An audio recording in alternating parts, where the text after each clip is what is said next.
আল্লাহর নবী বলেন লা তাজুলু কদমা আবদিন ইয়াউমাল কিয়ামাহ, কিয়ামতের দিন চারটা বিষয়ে বান্দা হিসাব দেওয়ার আগ পর্যন্ত তার পা উঠাইতে পারবে না। কয়টা জিনিসের?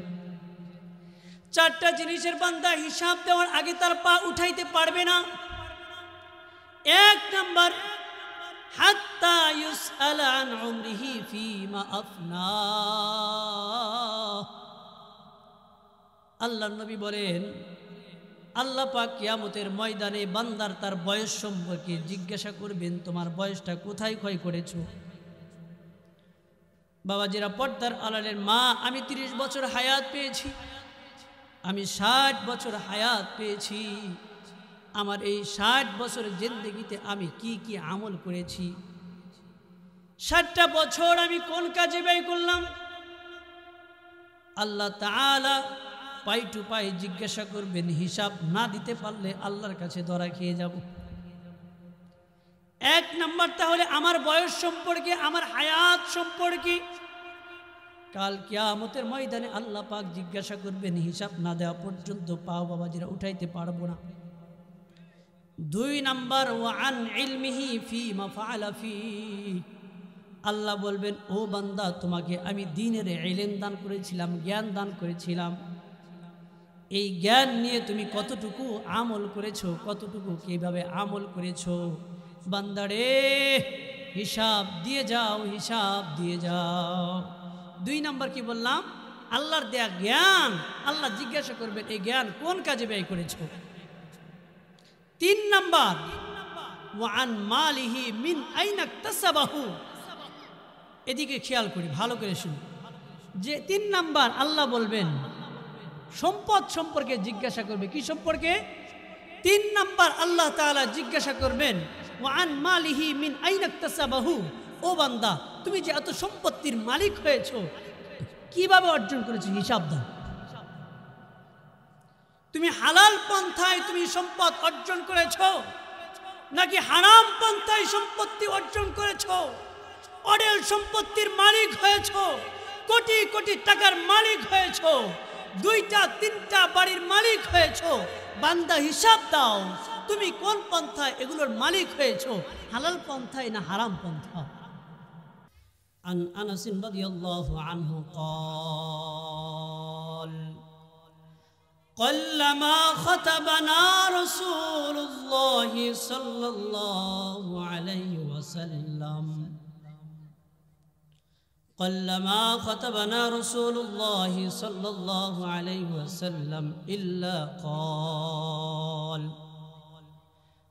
আল্লাহ নবীর সাহাবী আনাস রাদিয়াল্লাহু আনহু বলেন, আল্লাহ নবী রাহমাতাল লিল আলামিন নবী আমার যখন আমাদেরকে সামনে বসিয়ে ওয়াজ করতেন, নসিহত করতেন, বয়ান করতেন, এমন খুব কম হইতো যে আল্লাহর নবী এই কথাগুলো আমাদেরকে বলেন নাই। অর্থাৎ আনাস রাদিয়াল্লাহু আনহু বলেন, আমি এমন একটা হাদিস বর্ণনা করব যে আল্লাহর নবী বেশিরভাগ সময় এই কথাগুলো আমাদের শোনাইতেন। আলোচনা শুরু করছেন, ফাঁকে ফাঁকে এই কথা শোনাইতেন। খুব কম হয়েছে যে এই কথাটা শোনান নাই। তাহলে কথাটা গুরুত্ব না অগুরুত্ব? অত্যন্ত গুরুত্বপূর্ণ কথা। কি কথা? আল্লাহ নবী বলেন, লা ঈমানা লিমান লা আমানা ওয়ালা দীনা লিমান লা আহদা লাহ। আল্লাহ নবী সরকারে দো আলম নবী বলেন, লা ঈমানা লিমান লা আমানাতা লাহ। আল্লাহর নবী বলেন, যেই ব্যক্তির আমানতদারিতা নাই তার ঈমান নাই। নাউজুবিল্লাহ বলেন। আল্লাহ নবী বলেন, যার আমানতদারিতা নাই তার ঈমান নাই। ওয়ালা দীনা লিমান লা আহদা লাহ। আল্লাহর নবী বলেন, যার ওয়াদা করে ওয়াদা রক্ষা করতে পারে না তার দ্বীন নাই। নাউজুবিল্লাহ। ও বাবাজিরা, পর্দার আড়ালের মা, ভালো করে খেয়াল করে শুনেন, দিলের কান দিয়ে শুনেন। কিছু আমল আছে এমন যেগুলো আমলের সাথে সম্পৃক্ত। আমল যদি করি তাহলে আমি নেকি পাবো, সওয়াব হবে। আর যদি আমল না করি আমার নেকি হবে না। যদি আমলটা ফরজ হয় আমার নেকি হবে, যদি নামাজ আমি না পড়ি আমার গুনাহ হবে, কিন্তু ঈমান চলে যাবে না। ঈমান চলে যাবে? কেউ যদি এই বিশ্বাস রাখে নামাজ আমার উপর ফরজ, নামাজ আমার উপর ফরজ, কিন্তু সে বিশ্বাসের পরে নামাজ আদায় করছে না, সে গুনাহগার হবে, তার ঈমান চলে যাবে। কিন্তু দেখেন, আমানতদারিতা এমন একটি আমল যেটা সম্পৃক্ত ঈমানের সাথে, যে আল্লাহ নবী লা ঈমান লিমান লা আমানাত লাহ, যেই ব্যক্তির আমানতদারিতা তার নাই, তার ঈমান নাই। দেখেন কত বড় কথা, যে আমানত এমন একটি আমল ঈমানের সাথে সম্পৃক্ত। কিসের সাথে? ঈমানের সাথে সম্পৃক্ত। আমার নবী সরকারে দো আলম নবী রহমাতাল লিল আলামিন নবী কেমন ঈমানদার আমানতদার ছিলেন। কাফের, মক্কার কাফের বেঈমানরা পর্যন্ত আমার নবীকে আমিন বলে ডাকতেন।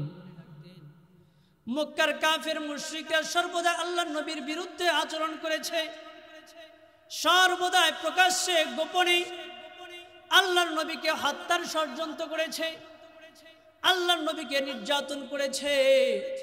নবী আমার নামাজের জন্য সিজদায় গিয়েছে, নবীর উপর উটের ভুঁড়ি এনে চাপিয়ে দিয়ে নবীকে কষ্ট দিয়েছে। আমার নবীকে সর্বক্ষণিক তারা কষ্ট দিতেন, নির্যাতন করতেন। এরপরে মক্কার কাফের বেঈমানেরা আমার নবীকে এক বাক্যে আমিন কইতে স্বীকৃতি প্রদান করেছে। সুবহানাল্লাহ।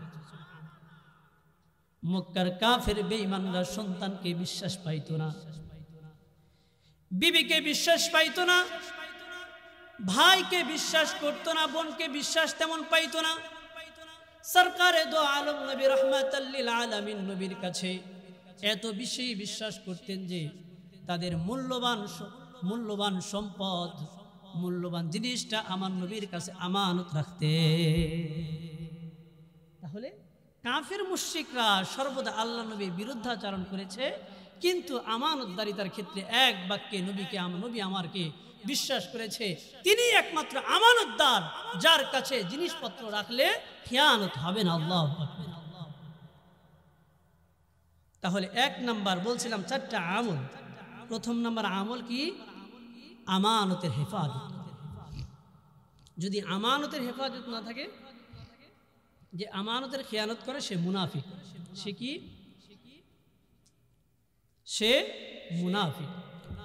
হাদিসের মধ্যে আসছে আয়াতুল মুনাফিকি সালাস, ইযা হাদ্দাসা কাযাবা ওয়া ইযা ওয়া'আদা আখলাফা ওয়া ইযা তুমিনা খানা ওয়া ফি রিওয়ায়াতিন উখরা ওয়া ইযা খাসামা ফাজারা।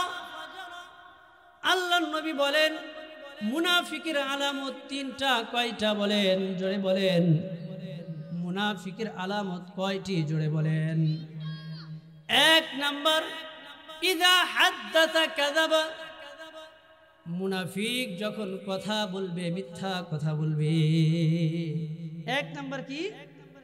মুনাফিক যখন কথা বলবে মিথ্যা কথা বলবে। ওয়া ইযা ওয়া'আদা আখলাফা। মুনাফিক যখন কোনো ওয়াদা দিবে, কাউকে কথা দিবে, কথা বলে কথার খেলাফ করবে, ওয়াদা ভঙ্গ করবে। মুনাফিকের আলামত দুই নাম্বার আলামত কি বললাম একটু বলেন না বাবাজিরা? মুনাফিক যখন কাউকে ওয়াদা দিবে, ওয়াদা করে ওয়াদার খেলাফ করবে। দুই নাম্বার আলামত কি? দুই নাম্বার হচ্ছে মুনাফিক কথা বলে কাউকে ওয়াদা করলে ওয়াদার খেলাফ করবে। তিন নাম্বার, ওয়া ইযা তুমিনা খানা। মুনাফিকের কাছে যখন কেউ আমানতের মাল গচ্ছিত রাখবে, সে খিয়ানত করবে। মুসলিমের বর্ণনা আরেকটা অতিরিক্ত আসছে, ওয়া ইযা খাসামা ফাজারা। মুনাফিক যখন কারোর সাথে ঝগড়া করবে তখন অশ্লীল কথাবার্তা বলবে, গালিগালাজ করবে। তাহলে মুনাফিকের আলামত চারটা পেল, যে কথা বলবে, মিথ্যা বলবে, কাউকে ওয়াদা করলে ওয়াদার খেলাফ করবে। তিন নাম্বার, তার কাছে আমানত রাখলে খেয়ানত করবে। চার নাম্বার, কারোর সাথে ঝগড়া করলে অশালীন ভাষায় গালিগালাজ করবে, অশালীন ভাষায় গালিগালাজ করবে। আল্লাহর নবী বলেন, মুসলিমের আরেকটা মুসলিম শরীফে একটু আরো বৃদ্ধি করছেন, ওয়া ইন সামা ওয়া সাল্লা ওয়া জাআমা আন্নাহু মুসলিমুন, এই ব্যক্তি মুনাফিক ব্যক্তি যদি নামাজ পড়ে রোজা রাখে নিজেকে মুসলমান দাবি করে এরপরেও সে মুনাফিক। সমাজের মধ্যে অনেক মানুষ আছে দেখবেন হজ করে আসছে, কি করে আসছে?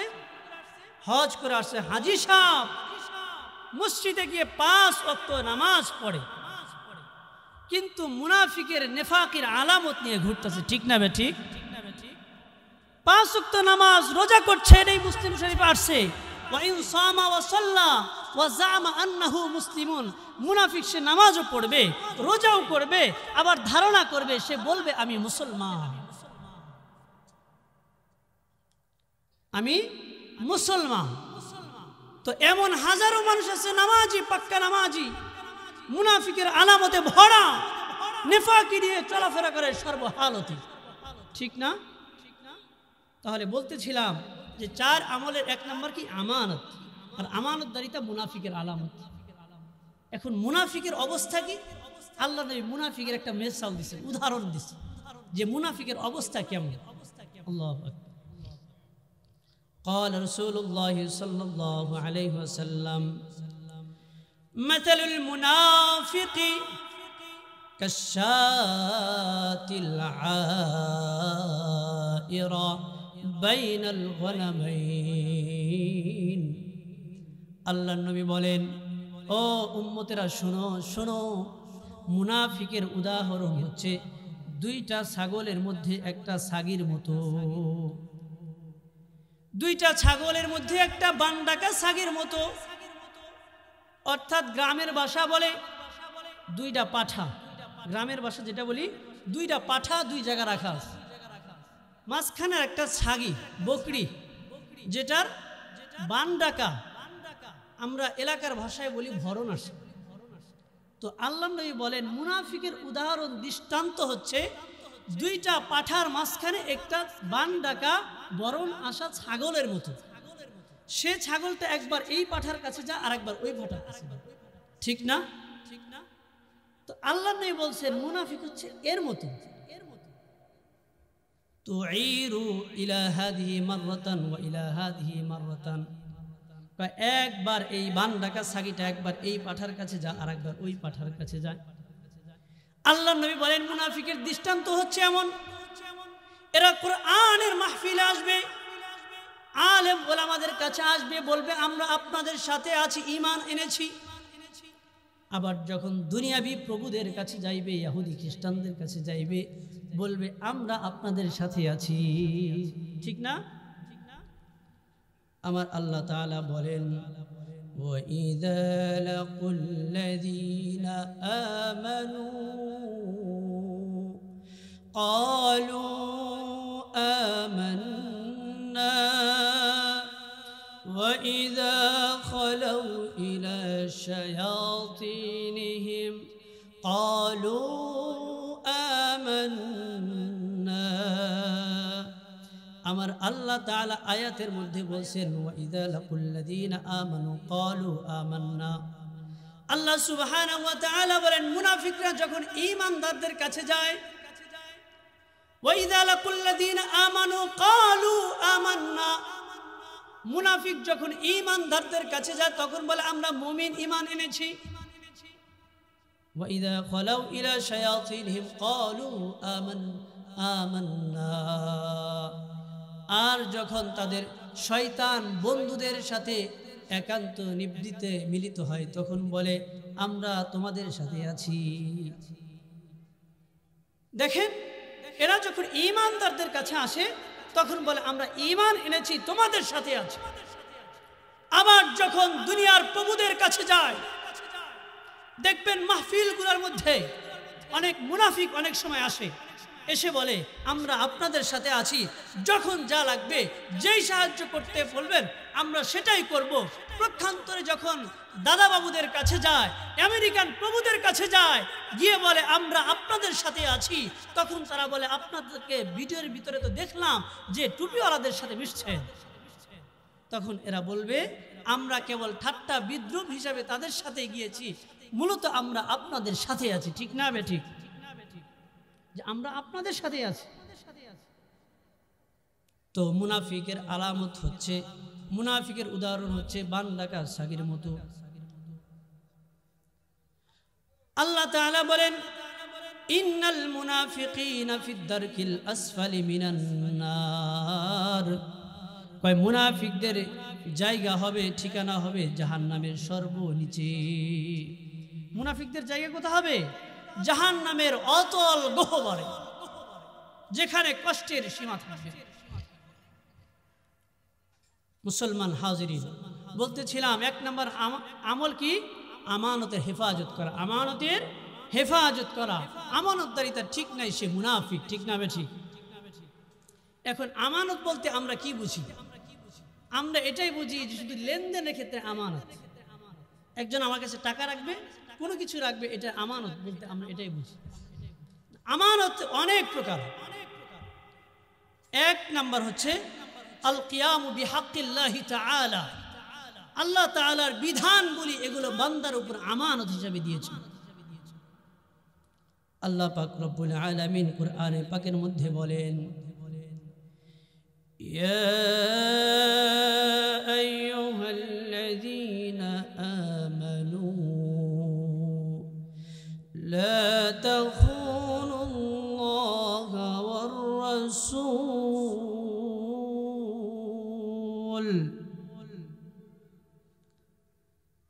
আল্লাহ সুবহানাহু ওয়া তাআলা বলেন ইয়া আইয়ুহাল্লাযীনা আমানু, হে ঈমানদারগণ, লা তাখুনুল্লাহা ওয়ার রাসূল, তোমরা আল্লাহ ও আল্লাহর রাসূলের সাথে আমানতের খেয়ানত কইরো না। কার সাথে আমানতের খেয়ানত কইরো না? আল্লাহ এবং আল্লাহর রাসূলের সাথে তোমরা আমানতের খেয়ানত কইরো না। তো আল্লাহর সাথে আমানতের অর্থ কি? যে আল্লাহ পাক রব্বুল আলামিন যেই বিধানগুলো আমাদের উপর আরোপ করেছেন, নামাজের বিধান দিয়েছেন নামাজ আদায় করা, হজের ফরজ করেছেন মালদারদের উপর হজ আদায় করা, রমজানের রোজা ফরজ করেছেন, এগুলো আদায় করা, এগুলো আল্লাহর হকের আমানত। এরপরে আল্লাহ বলেন ওয়া তাকুনু আমানাতিকুম আনতুম তা'লামুন। এরপরে আল্লাহ সুবহানাহু ওয়া তাআলা বলেন ও বান্দা, ও আমার বান্দা শুনো, তোমরা নিজেদের মধ্যে পরস্পরের মধ্যে আমানতের হেফাজত করবে, নিজেদের মধ্যে আমানতের খেয়ানত করবা না, নিজেদের লেনদেনের মধ্যে আমানতের খেয়ানত করবা না। ইন্নাল্লাহ ইয়া'মুরুকুম আন তু'আদ্দুল আমানাতি ইলা আহলিহা। আল্লাহ সুবহানাহু ওয়া তাআলা বলেন ইন্নাল্লাহ ইয়া'মুরুকুম, আল্লাহ সুবহানাহু ওয়া তাআলা তোমাদেরকে নির্দেশ করেছেন যে তোমরা অন্যের হক তাকে আমানত স্বরূপ বুঝিয়ে দিবে। তোমরা অপরের হক আমানত সহিত বুঝিয়ে দিবে। আমার কাছে কে কত টাকা পায়, আমার কাছে কার আমানত আছে, এগুলো বুঝিয়ে দিতে হবে। বোন আমার থেকে সম্পত্তি পাবে, আমার বাবা মারা গেছে, কারো বাবা মারা গেছে, তো বাবা যখন মারা গেছে এই সম্পত্তির ওয়ারিস যারা আছে এদের মধ্যে সঠিকভাবে বন্টন করতে হবে। যখন সম্পত্তি রেখে আমার বাবা মারা যাবে তখন এই সম্পত্তির হকদারকে ভাই বোন আরো যারা ওয়ারিস আছে সকলেই। ঠিক না ঠিক? কিন্তু আজকের সমাজে অত্যন্ত পরিতাপের বিষয় হচ্ছে যে বাবার রেখে যাওয়া সম্পত্তি আমরা সন্তানেরা একাই ভোগ করি।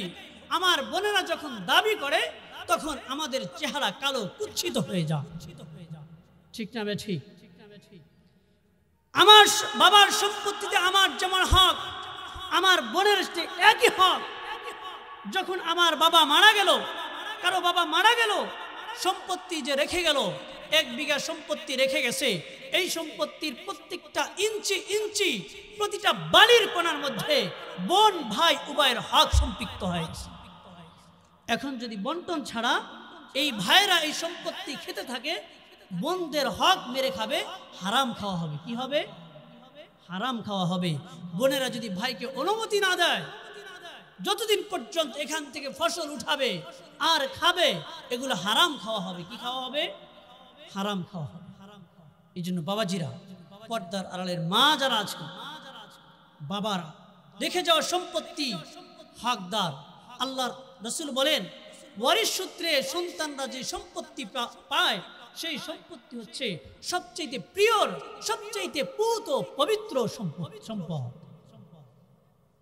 তো পুত ও পবিত্র সম্পদ বোনেরা কেন ছেড়ে দিবে? কেন ছেড়ে দিবে? এই জন্য বোনদের হক মেরে খাওয়া যাবে না।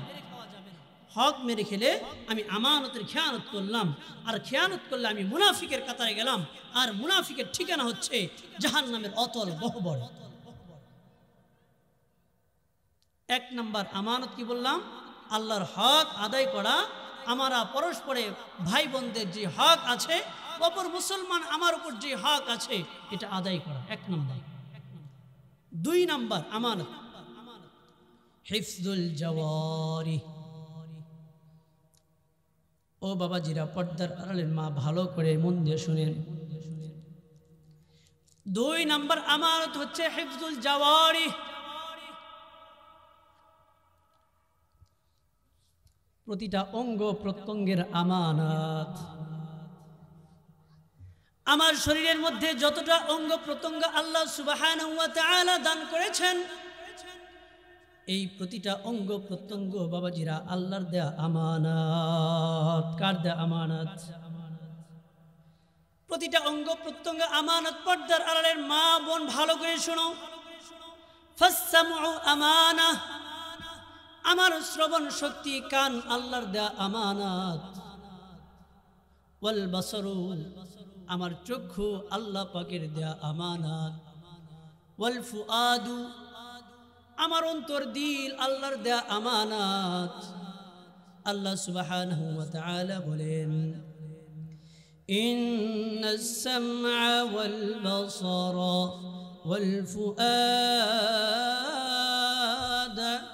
কুল্লু উলাইকা কানা আনহু মাসউলা।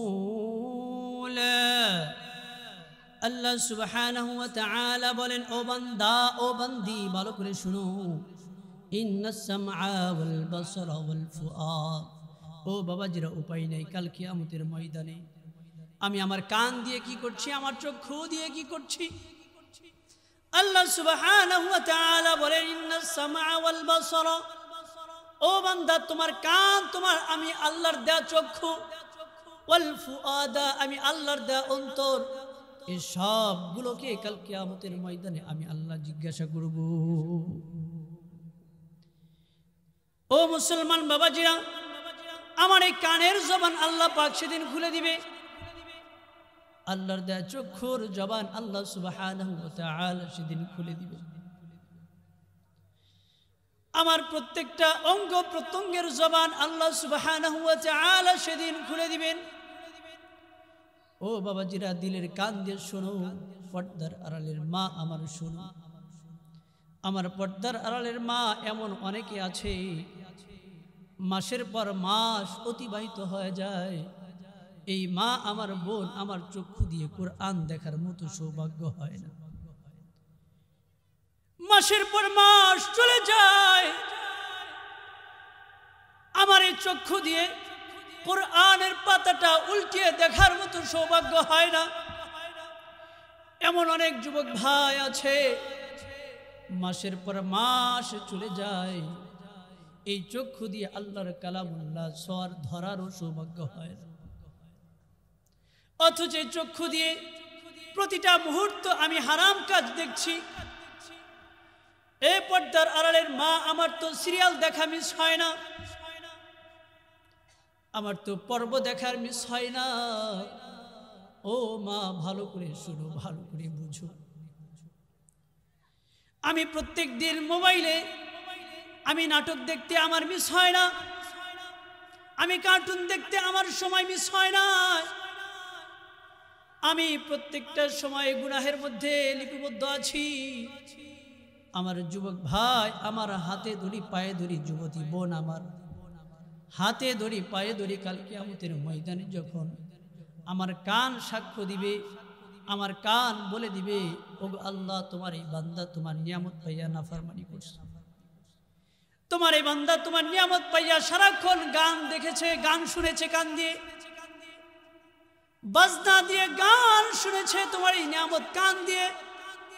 ওগো আল্লাহ, আমি আপনার কাছে বিচার দেই, ওগো আল্লাহ আপনি এই বান্দাকে আজকে পাকড়াও করেন।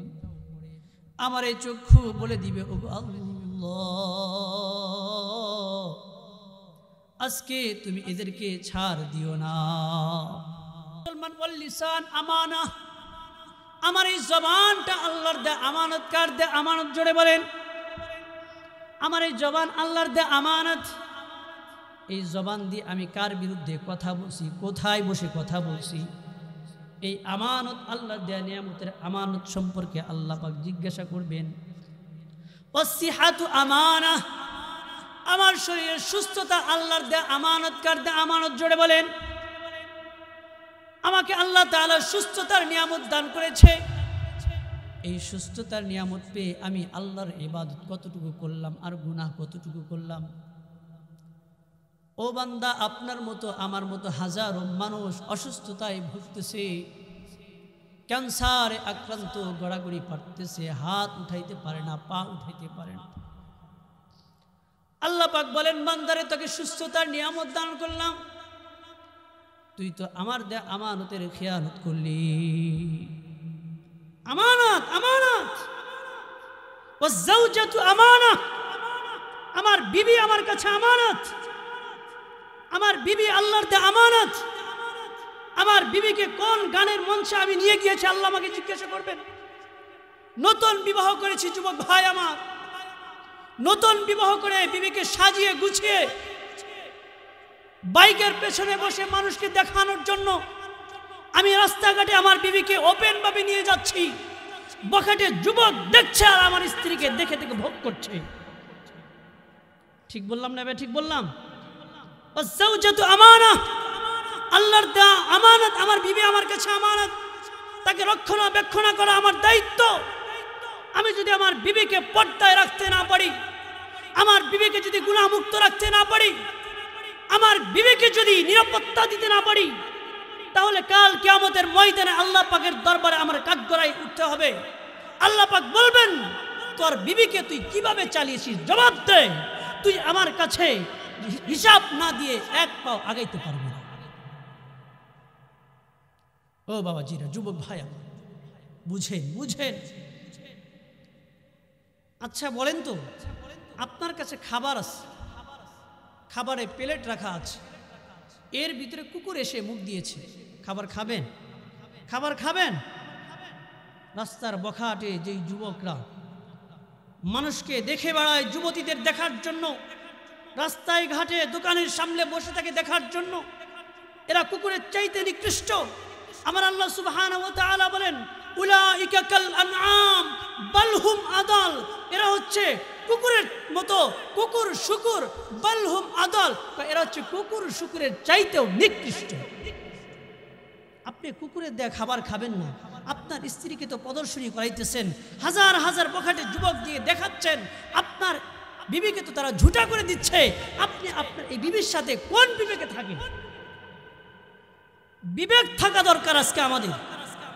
বিবেক বুদ্ধি আমরা হীন হয়ে গেছি, আমাদের মধ্যে বিবেক বলতে কিছু নাই। আরে আমার স্ত্রীর দিকে আরেকজন তাকাবে কেন? এই প্রশ্নটা আসে না কেন?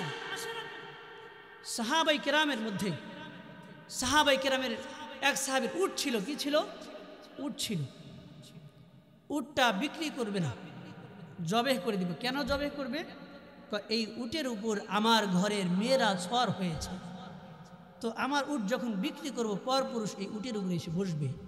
দেখেন তাদের মধ্যে আত্মমর্যাদাবোধ, গায়রত কেমন, যে আমি যে উট বিক্রি করব, এই উটের উপর আমার ঘরের সম্মানিত মায়েরা উঠেছে, এই উট বিক্রি করলে পরপুরুষ এখানে বসবে, এই জন্য আমার এই উটটা বিক্রি করব না, আল্লাহর রাস্তা জবেহ করে দিব। সুবহানাল্লাহ। আজকে আমাদের সেই গায়রত কোথায়? আজকে আমাদের সেই গায়রতটা কোথায়? ক্ষেত্র বিশেষ কারো কারো ক্ষেত্রে এমন হয় যে সে মুসলিম হিসেবে পরিচিত দেয় কিবা। আল্লাহ তাআলা আমাদের সকলকে বিবির আমানত হেফাজত করা তৌফিক দান করেন, সকলে বলেন আমিন। তাহলে বলতেছিলাম যে আমানতের 2 নাম্বার কি বললাম? প্রত্যেকটা অঙ্গ প্রত্যঙ্গের আমানত রক্ষা করা, প্রত্যেকটা অঙ্গ প্রত্যঙ্গের আমানত রক্ষা করা। 3 নাম্বার, আল্লাহ পাকের দেয়া 4টা বড় নিয়ামত আছে। কয়টা নিয়ামত? আল্লাহ পাকের দেয়া 4টা বড় নিয়ামত আছে। এই নিয়ামত সম্পর্কে কাল কিয়ামতের ময়দানে যতক্ষণ না এই নিয়ামত সম্পর্কে সে হিসাব দিবে, কাল কিয়ামতের ময়দানে তার পা উঠাইতে পারবে না। সে চাইলেও তার পা উঠবে না। আল্লাহ পাক নির্দেশ করে দিয়ে পাও তুই উঠবি না। 3 নাম্বার আমানত কি বললাম? আল্লাহর দেয়া 4 নিয়ামত এর আমানতের রক্ষা করা। কয় নিয়ামত বলছি? হাদিস শরীফের মধ্যে আসছে ক্বালা রাসূলুল্লাহ সাল্লাল্লাহু আলাইহি ওয়াসাল্লাম লা তাজুলু কদমা আবদিন ইয়াউমাল কিয়ামাহ হাত্তা ইউসআলা আন উমরিহি ফীমা আফনাহ ওয়া আন ইলমিহি ফীমা ফাআলা ফীহি ওয়া আন মালিহি মিন আইনা ইকতাসাবাহু وفيما أنفقه وعن جسمه فيما أبلاه আল্লাহ নবী বলেন লা তাজুলু কদমা আবদিন ইয়াউমাল কিয়ামাহ, কিয়ামতের দিন 4টা বিষয়ে বান্দা হিসাব দেওয়ার আগ পর্যন্ত তার পা উঠাইতে পারবে না। কয়টা জিনিসের? 4টা জিনিসের বান্দা হিসাব দেওয়ার আগে তার পা উঠাইতে পারবে না।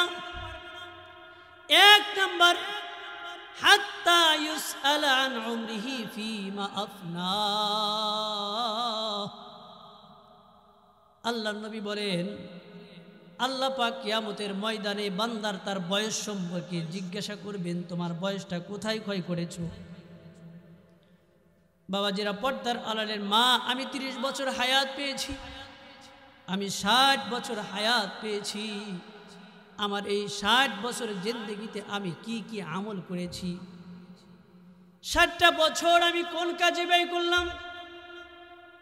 আল্লাহ তাআলা পাই টু পাই জিজ্ঞাসা করবেন। হিসাব না দিতে পারলে আল্লাহর কাছে ধরা খেয়ে যাব।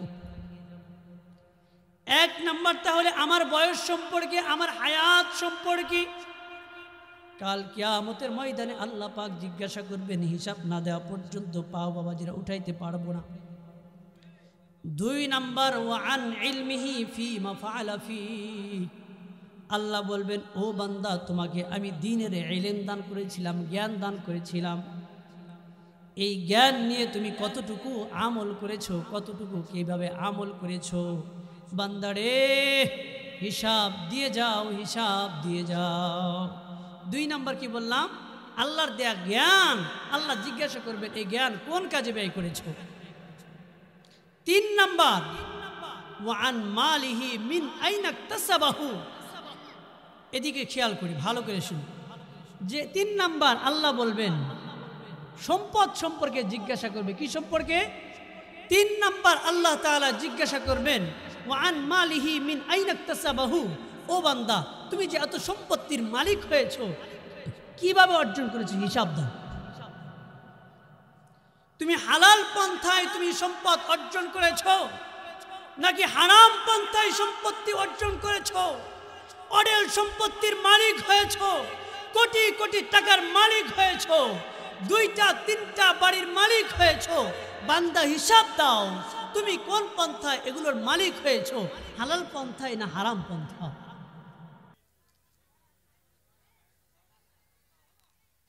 এবং তুমি এগুলো কোন পথে ব্যয় করেছো? প্রথমে তুমি কোথায় থেকে অর্জন করেছো হিসাব দাও। দ্বিতীয়ত তুমি হালাল উপার্জন করছো, ঠিক আছে, তুমি কোথায় ব্যয় করেছো এই সম্পত্তি? যাত্রার মঞ্চে টাকা দিয়েছো, গানের মঞ্চে টাকা দিয়েছো, ফুটবল খেলার মধ্যে তুমি টাকা ব্যয় করেছো? হিসাব দাও, হিসাব দাও।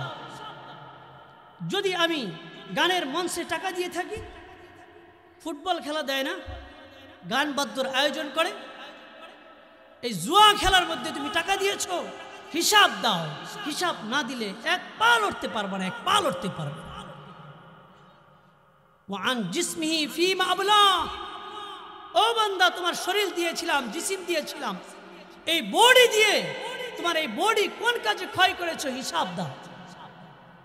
তোমার বডি কোন কাজে ব্যয় করেছো হিসাব দাও, হিসাব দাও। তাহলে 3 নাম্বার এই 4 নিয়ামতের আমানতের হেফাজত করা, আমানতের হেফাজত করা। 4 নাম্বার আমানত, দায়িত্বের মধ্যে আমানতদারিতা রক্ষা করা। কিসের মধ্যে? দায়িত্বের মধ্যে, পদ পদবীর মধ্যে।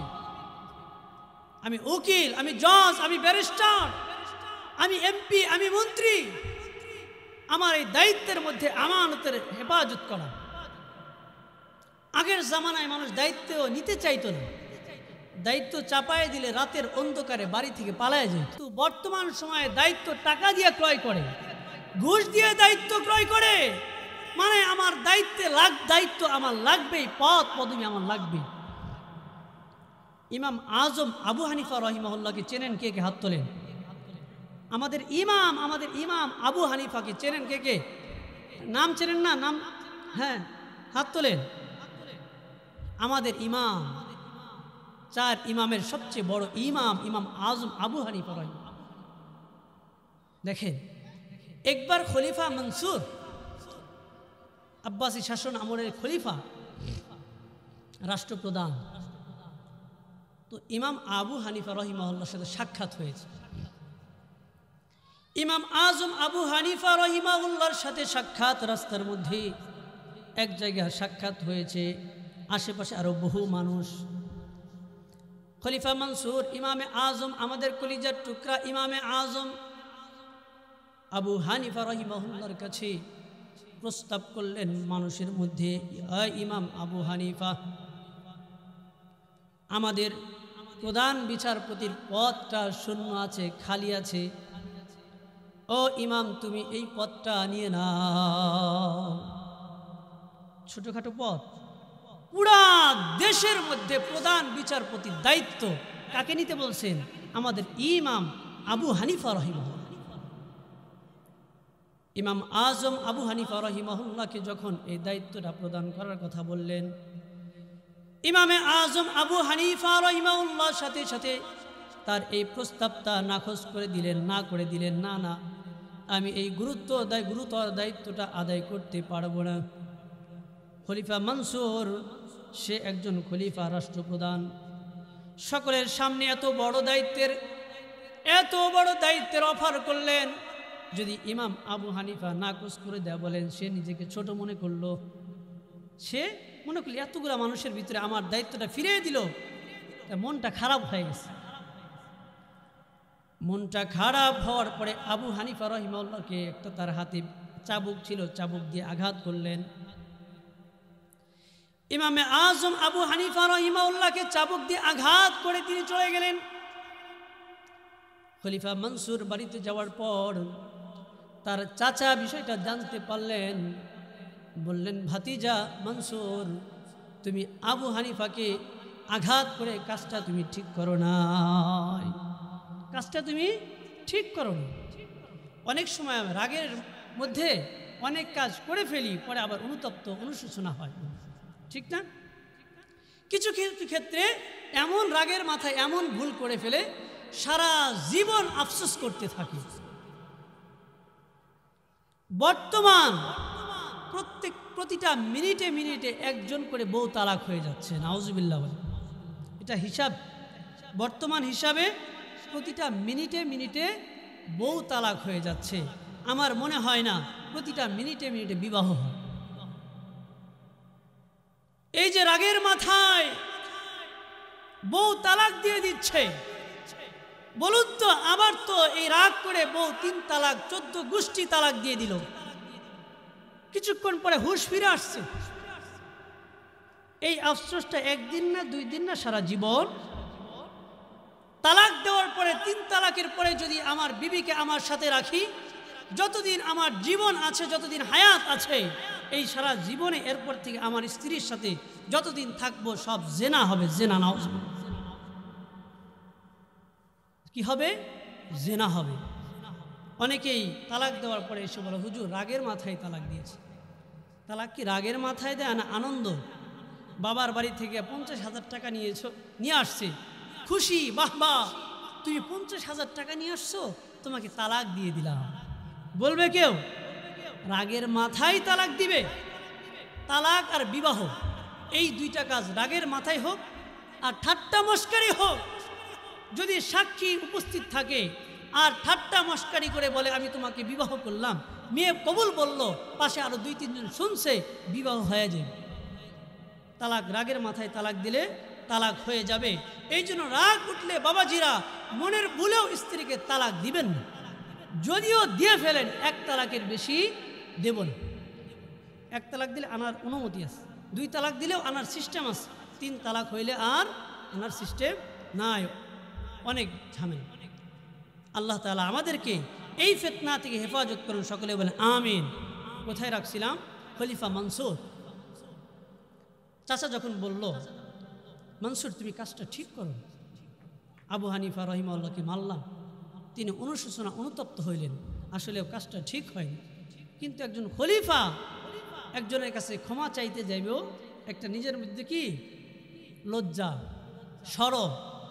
তিনি একজনকে ঠিক করলেন যে তুমি ইমামে আবু হানিফার কাছে যাইবা, গিয়ে তুমি তার কাছে আমার পক্ষ থেকে ক্ষমা চাইবা, আর স্বর্ণ মুদ্রার একটা থলি দিয়েছি, এই স্বর্ণ মুদ্রার থলিটা ইমাম আবু হানিফাকে দিবা।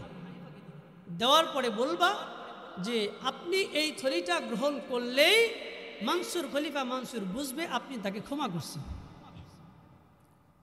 এবার মনসুরের প্রতিনিধি 1 থলে স্বর্ণ মুদ্রা নিয়ে ইমাম আজম আবু হানিফা রাহিমাহুল্লাহর কাছে হাজির। ইমাম আবু হানিফা রাহিমাহুল্লাহর কাছে এসে বললেন, ও ইমাম আবু হানিফা, খলিফা মনসুর আমাকে আপনার কাছে পাঠাইছি, আপনাকে যে চাবুক দিয়ে বেত আঘাত করেছে, খলিফা মনসুর বড় অনুতপ্ত, বড় অনুশোচনা প্রকাশ করেছে, বড় ভুল করে ফেলেছে, আপনি তাকে ক্ষমা করে দেন। ইমামে আজম আবু হানিফা রাহিমাহুল্লাহ বললেন, আমি তাকে ক্ষমা করে দিলাম। এবার খলিফা মনসুরের প্রতিনিধি বলতেছে, আপনার এই স্বর্ণ মুদ্রার থলিটা, মনসুর বলছে যদি যখন আপনি গ্রহণ করবেন, গ্রহণ করার পর মনসুর বুঝবে যে আপনি তাকে ক্ষমা করছেন। ইমাম আবু হানিফার স্বর্ণ মুদ্রার থলিটা নিতে অস্বীকার জানাইলেন। মনসুরের প্রতিনিধি বারবার ইমাম আজম আবু হানিফা রাহিমাহুল্লাহকে প্রেরণা দিচ্ছে, বারবার জোর করছে, খলিফা পাঠাইছে আপনি নেন। যখন বারবার এভাবে জিজ্ঞাসা করছে, ইমাম আবু হানিফা রাহিমাহুল্লাহ বলছে, ও লোক, ও ভাই, এত স্বর্ণ মুদ্রা খলিফা মনসুর কোথায় পেল? এত স্বর্ণ মুদ্রার থলে খলিফা মনসুর কোথায় পেল? রাষ্ট্রের পক্ষ থেকে একটা ভাতা থাকে, একটা ভাতা থাকে, নির্ধারিত বেতন থাকে, তো এত স্বর্ণ মুদ্রার মালিক তো এই ভাতা দিয়ে হওয়া সম্ভব না। এটা কোথায় থেকে নিয়ে আসলো, কোথায় থেকে দিল?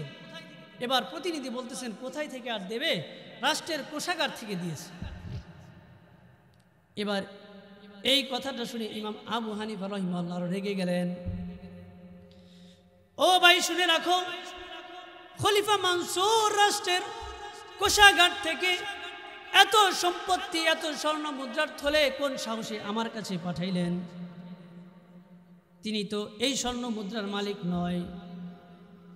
না না, আমি কোনোভাবে এই স্বর্ণ মুদ্রা নিতে পারবো না। বারবার পিড়াপিড়ি করতেছে, বলতেছে, ও ইমাম আবু হানিফা, আপনি যদি এই সম্পদটা আপনি নিজে ভোগ না করেন, আপনি মানুষকে সদকা করে দিবেন। ইমাম আজম আবু হানিফা রাহিমাহুল্লাহ বলতেছেন, ও ভাই শুনো, আমি যখন এটা গ্রহণ করব, খলিফা মনসুর মনে তো করবে ইমাম আবু হানিফা গ্রহণ করছে। রাষ্ট্রের কোষাগারের মালিক তো খলিফা মনসুর নয়, জনগণের মালিক, রাষ্ট্রের মালিক, রাষ্ট্রের। এখান থেকে খলিফা মনসুরের আমি আবু হানিফাকে দেওয়ার কোনো অনুমতি তার নাই, কোনো ক্ষমতা তার, হস্তক্ষেপ তার নাই, তুমি এগুলো নিয়ে যাও। সুবহানাল্লাহ। আজকে আমার সমাজে মেম্বার হয়ে কত ধনী হয়ে যায়। একজন মেম্বার 5 বছর ক্ষমতা থাকার পরে বাড়ি গাড়ি সব করে ফেলে, কোথায় থেকে পায়? নির্ধারিত সরকারি ভাতা দিয়ে এগুলো সম্ভব না, একজন চেয়ারম্যান 5 বছর ক্ষমতা থাকার পরে 4টা 5টা বাড়ি গাড়ি করে ফেলে, এগুলো কোথায় থেকে পা? অবৈধ সম্পত্তি ছাড়া কোথায় কোনোভাবে সম্ভব না। সাবধান থাকতে হবে, আমানতের খেয়ানত। এবার খলিফা মনসুরের কাছে এই খলিফা মনসুরের প্রতিনিধি ফিরে আসলেন। ফিরে আসার পরে খলিফা মনসুরকে বললেন যে উনি আরও খলিফা মনসুরের আরও কাছেই হওয়ার জন্য আরও কথাটা আরও বানিয়ে, কথাটা সুন্দরভাবে আরও গুছিয়ে, যাতে ইমাম আবু হানিফার প্রতি আরও ক্ষোভ আরও রাগ বেশি হয়, এভাবে কথাটা সাজিয়ে গুছিয়ে বললেন। এবার খলিফা মনসুর খুব রাগ, ফোর্স পাঠিয়েছে ইমাম আবু হানিফাকে ধরে জেলে বন্দি করো। ইমাম আবু হানিফা আমাদের ইমাম, তাকে বন্দি করা হলো, জেলে চাবুক দিয়ে মারপিট করতে শুরু করলো। নাউজুবিল্লাহ। মুসলমান, জেলে কি শুধু খারাপ মানুষই যায় না, ভালো মানুষও যায়? একটু জোরে বলেন। যদি রাষ্ট্রের শাসক, ভালো করে বুঝুন, রাষ্ট্রের শাসক সরকার যদি ন্যায় ইনসাফগার হয়, ন্যায় শাসক হয়, তাহলে জেলে কখনো ভালো মানুষ যেতে পারে না। জেলে যারা যাবে সব বখাটে, সব অপরাধী। রাষ্ট্রের প্রধান যখন ন্যায় ইনসাফগার হবে, তো তুমি তো বিচার করবে ন্যায় দিয়ে, ইনসাফের সহিত। ভালো মানুষ তো জেলে যাওয়ার কথা নয়। কিন্তু রাষ্ট্রের প্রধান যদি হয় জালেম, তাহলে এই রাষ্ট্রের জেলের ভিতরে আল্লাহর প্রিয় বান্দারা যাবে। কারা যাবে? রাষ্ট্রের প্রধান তো জালিম, তার কথার বিরুদ্ধে গেছে, সে কোরআনের বিরুদ্ধে কোন আইন পাশ করছে। তো আল্লাহর বান্দারা, আল্লাহর খলিফা যারা প্রতিনিধি, দিন বাস্তবায়নের কাণ্ডারি, তারা তো প্রতিবাদ করবে। আর ওই জালিম শাসক তো এই সোনালী মানুষগুলাকে জেলে বন্দি করবে। যেগুলো দেখেছেন বিগত 15টা বছর দেখেছেন, যে দেশের মধ্যে সবচাইতে দামি মানুষগুলো, যারা আল্লাহর দেওয়া বিধান তার জমিনে বাস্তবায়নের জন্য, আল্লাহর জমিনে আল্লাহর বিধান বাস্তবায়নের জন্য অক্লান্ত পরিশ্রম করে, দিনকে রাত বানিয়ে, রাতকে দিন বানিয়ে, তারা কোরআনের বিধানগুলো বাস্তবায়নের জন্য দেশের এক প্রান্ত থেকে আরেক প্রান্ত পর্যন্ত ভ্রমণ করেছে। বিগত 15টা বছরে দেখেছেন দেশের মধ্যে সবচাইতে বুজুর্গ মানুষ, আল্লাহর খলিফাগণ জেলের মধ্যে বন্দী করে বছরের পর বছর, যুগের পর যুগ নির্যাতন করেছে। ঠিক না বেঠিক? কেন? রাষ্ট্রের প্রধান ছিল জালিম। আল্লামা মামুনুল হক, সাখাওয়াত রাজি, খুরশিদ আলম কাসিমি, বড় বড় উলামায়ে কেরাম, জসিমউদ্দিন রহমানি, বড় বড় উলামায়ে কেরামকে জেলে বন্দী করেছিল কেন? আল্লাহর নবীর দেয়া আদর্শ বাস্তবায়নের জন্য তারা দ্বীনের জন্য ঝাঁপিয়ে পড়েছে। কোরআনের মঞ্চে, জান্নাতের বাগানে এসে তারা আল্লাহর দেয়া খুশবু ছড়ানোর জন্য কথা বলা শুরু করেছিলেন। জালিমের বিরুদ্ধে যাওয়ার কারণে মাহফিলগুলোর ভিতরে সরাসরি বাধা প্রদান করা হয়েছিল। কোরআনওয়ালাদেরকে অপমান, অপদস্থ করা হয়েছিল। নির্যাতনের স্টিম রুলার চালানো হয়েছিল। কেন? ওই যে তারা জালিম ছিল, শাসক ছিল জালিম, তাদের কথার বিরুদ্ধে যাওয়ার কারণে, কোরআনের পক্ষ হওয়ার কারণে তারা এই উলামায়ে কেরামকে জেলে বন্দী করেছে। ঠিক না বেঠিক? আজকে সেই জালিমরা দেশের মধ্যে আছে? সেই জালিম প্রধানেরা দেশের মধ্যে আছে? নাই। কারণ আল্লাহ সাময়িক ছাড় দিলেও ছেড়ে দেন, কারণ এরা হচ্ছে আল্লাহর মেহমান, আল্লাহর পরিবার মুক্ত আলেম ওলামারা হচ্ছে আল্লাহর খলিফা, নবীর ওয়ারিস। আল উলামা ওয়ারাসাতুল আম্বিয়া, ওলামায়ে কেরাম হচ্ছে নবীদের ওয়ারিস। আজকে এই নবীদের ওয়ারিসদেরকে আমরা অনেকেই কটু কথা বলি, অনেকেই লজ্জা দেই, অনেকেই রাস্তাঘাটে বসে বসে এই আলেম, ইমাম সাহেব, মুয়াজ্জিন সাহেব, মাদ্রাসার হুজুরদের বিরুদ্ধে কথা বলতে থাকি, ঠিক না? বলছিলাম ওয়াল লিসান আমানা, এই জবানটা আল্লাহর দেয়া আমানত। আমি বসে বসে কার বিরুদ্ধে কথা বলছি? কার বিরুদ্ধে কথা বলছি? আল্লাহর পরিবার পরিজনের বিরুদ্ধে কথা বলছি। আল্লাহর নবী ইন্না লিল্লাহি আহলিনা মিনান নাস, মানুষদের মধ্যে কতক মানুষ আল্লাহর পরিবার পরিজন। সাহাবায়ে কেরাম প্রশ্ন করলেন, ক্বালু ইয়া রাসূলুল্লাহ মান হুম, ওগো নবী, আল্লাহর পরিবার পরিজন বিশেষ বান্দা তারা কারা? আল্লাহ নবী বললেন, হুম আহলুল কুরআনি আহলুল্লাহি ওয়া খাসাতুহু, যারা আল্লাহর কুরআন বুকে ধারণ করেছে তারা আল্লাহর পরিবার পরিজন ও আল্লাহর বিশেষ বান্দা। আল্লাহর পরিবার পরিজন আল্লাহর বিশেষ বান্দা। তো আল্লাহর পরিবার পরিজনকে আমি কষ্ট দেব, আমার কপাল ভালো হবে না কপাল পুড়বে? এই জন্য ওয়াল লিসান আমানা, কখনোই যেন আমার থেকে আমার কথার মাধ্যমে কোনো কথা আমার অন্যকে বলেছি, ইমাম সাহেবের কানে আসছে, ইমাম সাহেব কষ্ট পায়, এমন কোনো আচরণ আমরা করব না ইনশাআল্লাহ। ইমাম সাহেবকে মাথার তাজ বানাবো, আলেমকে মাথার তাজ বানাবো, আলেমকে সর্বোচ্চ সম্মান করব, তাহলে আল্লাহ আমাকে ভালোবাসে। আপনার সন্তানকে যদি কেউ ভালোবাসে, আপনি কি তাকে ভালোবাসবেন না? আপনার সন্তানকে একজন খুব ভালোবাসে, আপনার বাড়িতে আসছেন, আপনার ওই লোকটা আপনার বাড়িতে আসছে, আপনি আপ্যায়নের মধ্যে কমতি করবেন না? বলবেন আমার সন্তানকে অনেক ভালোবাসে, আমার সন্তান তার কাছে লেখাপড়া করে, অনেক যত্ন নেয়, আমার সন্তানকে গোসল করায় দেয়, আমার সন্তানের প্রয়োজন সে মিটিয়ে দেয়, তো আমার বাড়িতে আসছে, আমি মেহমানদারি তো কম করতে পারি না। বলছিলাম ওলামায়ে কেরাম কার পরিবার? আল্লাহর পরিবার। আপনার সন্তানকে একজন ভালোবাসলে আপনার তার প্রতি যেমন দরদ হয়, আমার আল্লাহর পরিবারভুক্ত আল্লাহর বিশেষ বান্দাকে যখন আমি ভালোবাসবো, তাকে সম্মান করব, তাকে মাথার তাজ বানাবো, আমার আল্লাহ কাল কিয়ামতের ময়দানে আমাকে মেহমানদারি করাবেন না? দুনিয়াতে যদি এটা হয়, তাহলে আমার আল্লাহর পরিবার পরিজনদেরকে যখন ভালোবাসবো, তখন আল্লাহ কি আমাকে ফেলে দিবেন? না। তো দায়িত্বের আমানত, কি বলছি? দায়িত্বের আমানত। আমি যেই পদে আছি, আমার এই পদে থেকে আমানতদারিতা রক্ষা করতে হবে। কি করতে হবে? আমানতদারিতা রক্ষা করতে হবে, নইলে কাল কিয়ামতের ময়দানে আমি আল্লাহর কাছে ধরা খেয়ে যাব। কি খেয়ে যাব? ধরা খেয়ে। বাবাজিরা বলতেছিলাম, আলেম ওলামাদের কি করা? সম্মান করা। তাহলে 3 নাম্বার কি বললাম?